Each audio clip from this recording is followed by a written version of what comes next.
Assalamualaikum warahmatullahi wabarakatuh. Kami dari kelompok Patimura ingin mempresentasikan hasil kerja kelompok kami, yaitu menjelaskan tentang perjuangan Patimura dan rakyat Maluku. Kelompok kami terdiri dari Muhammad Al-Failhamsyah, Muhammad Namurin Jahir, Muhammad Wisnu Haji, dan saya sendiri Revolusi Naga. Latar belakang.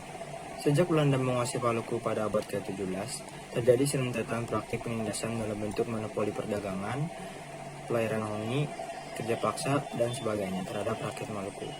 Penindasan tersebut dirasakan dalam semua sisi kehidupan rakyat, baik dari segi sosial ekonomi, politis, maupun sosial psikologi. Tahun 1796, terjadi keributan di Ambon. Penduduk dikagetkan dengan kehadiran kapal-kapal berbendera Inggris di sekitar pelabuhan.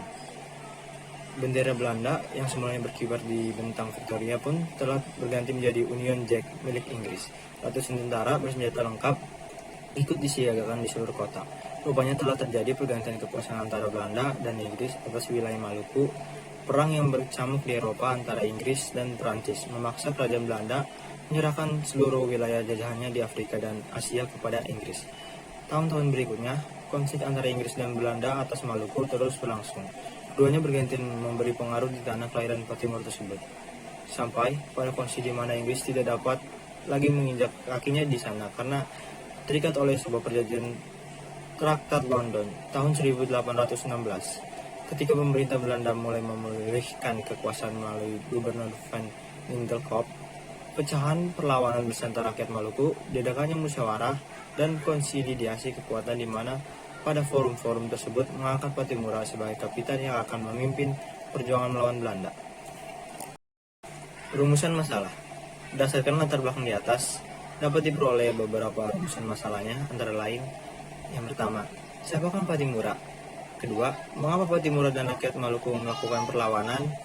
Yang ketiga, bagaimana jalannya perlawanan Patimura dan rakyat Maluku terhadap Belanda? Pembahasan. Patimura lahir sebagai Thomas Matulesi pada 8 Juni 1783 di Saparua, Maluku. Patimura adalah nama samarannya. Orang tuanya adalah Frans Matulesia dan Francina Tilahoy. Dan dia memiliki seorang adik laki-laki bernama Yohanes. Pada tahun 1810, Kepulauan Maluku diambil alih dari penjajahan Belanda oleh Inggris.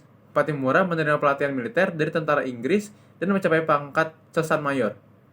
Setelah penandatanganan perjanjian Anglo-Belanda pada 13 Agustus 1814, pada tahun 1816 Kepulauan Maluku dikembalikan kepada Belanda. Namun Patimura menolak untuk menerima pemulihan kekuasaan Belanda. Pada tanggal 8 Maret 1817, masuklah 4 kapal perang Belanda ke Teluk Ambon. 4 kapal perang itu salah satunya mengangkut 2 orang penting Belanda. Mereka adalah Jacobus, Van Middelkoop, dan tangan kanannya, Nicolaas Engelhard. Sambutan penduduk Maluku sangat suram dan tidak meriah karena rakyat masih trauma dengan orang-orang Belanda.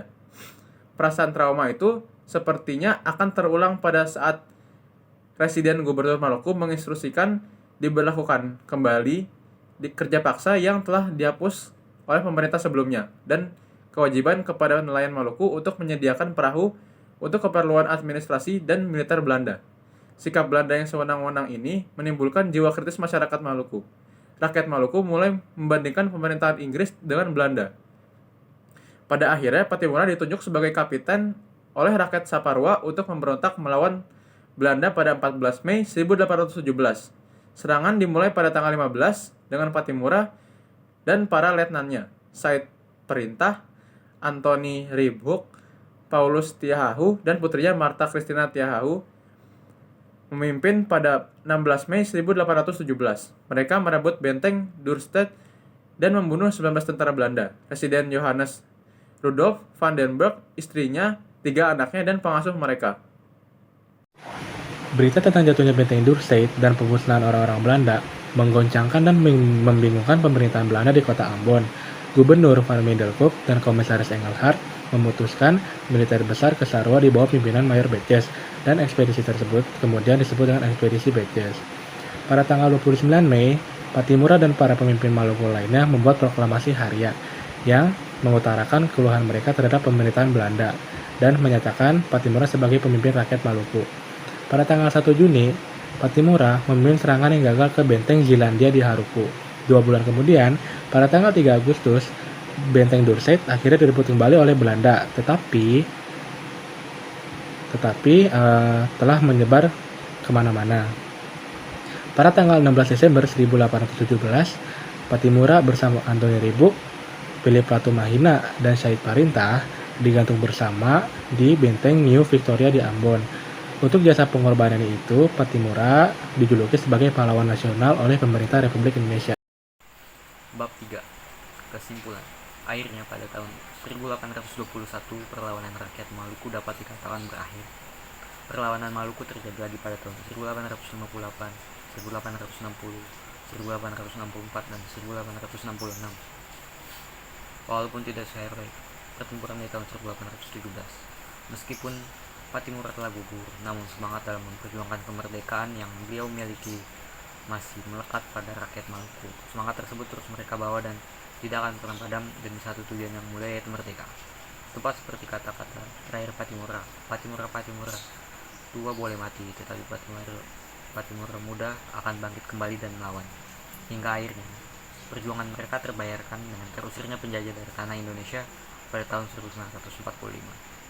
Saran, dengan dibuatnya makalah ini, kita dapat mengetahui bagaimana perjuangan para pahlawan nasional zaman dahulu dalam upaya meraih kemerdekaan, mulai dari bertaruh harta maupun nyawa. Janganlah melupakan jasa pahlawan yang telah gugur dalam membela Indonesia. Hargailah jasa-jasa mereka, karena berkat mereka kita bisa menikmati kebebasan sekarang ini. Setidaknya apabila tidak bisa membuat negara Indonesia menjadi lebih baik, maka jangan merusaknya. Selain itu, semoga kita dapat mengambil nilai-nilai teladan dari mereka. Sekian dari kelompok kami, kurang lebihnya mohon maaf. Wassalamualaikum warahmatullahi wabarakatuh.